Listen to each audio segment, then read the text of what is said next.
An update on our pregnancy journey. The last TikTok that I made was a little bit ago and I gave the entire story. So this one is just an update of what's happening since then. Can you guys tell that I'm stressed? For the past 2 months, I've been doing a lot of testing, had a lot of blood work, and then I also had an HSG exam, which basically means that they insert this gel, to open up my fallopian tubes. That went really well. Nothing abnormal there. A couple of days ago, Ryan and I had an appointment with our doctor to go over everything that we've done the past couple of months. If you don't fully know the whole thing, the tumor that I had that I did get removed in March of 2024, it was a tumor called a prolactinoma in my pituitary gland. So basically what that did was it messed up my prolactin level. And your prolactin level, it does other things, but it is the hormone essentially that creates breast milk whenever you are pregnant. When I had the tumor, my prolactin level was extremely elevated. A normal prolactin level is around 20 and mine was at 240. I got the tumor out and literally the next day after surgery, my prolactin level was at like 17. So now it's been 2 years post-surgery. My periods aren't regular and that's been honestly the biggest red flag because if I'm not getting a period regularly and I don't have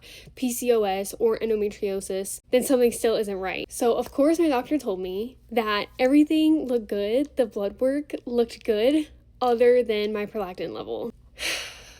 Which now my prolactin level is sitting at a 49, which means it's elevating because last year I actually did get my prolactin level checked out and it was at 42. So for it to be at 49, that means one of three things. It could be one, just growing back.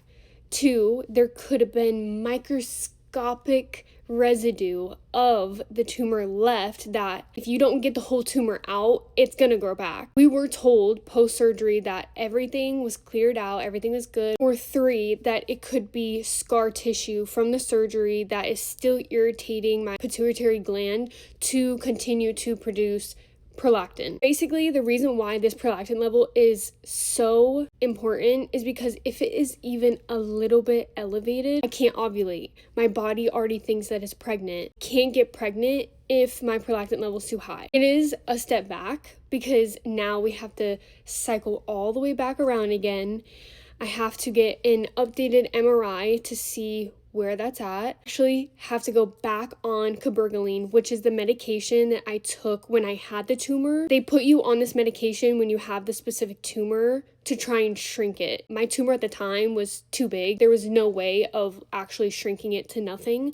But if there is scar tissue or if there is maybe a little bit of residue that's irritating my pituitary gland, it'll go in there and it'll burn it and it'll start bringing down my prolactin level. So an MRI and have to get back on cabergoline. And then once I'm cleared by my neurologist, then we can continue at the fertility clinic. Obviously, it's really discouraging considering I had to have an entire brain surgery and still be dealing with this problem. I took the risk of taking the surgery, and if it is scar tissue, that is one of the risks that come with getting such an invasive surgery like this. And I know that one day I'll be able to come on here and be able to give you guys good news instead of, trust me, that's all I want to hear is good news. Ryan and I definitely thought that going into this year, things were going to start looking a lot different for us. And getting this kind of news, it definitely does feel like a big setback. But again, this situation is a lot bigger than us. We're putting our trust in God's timing as much as we can say that. And it's so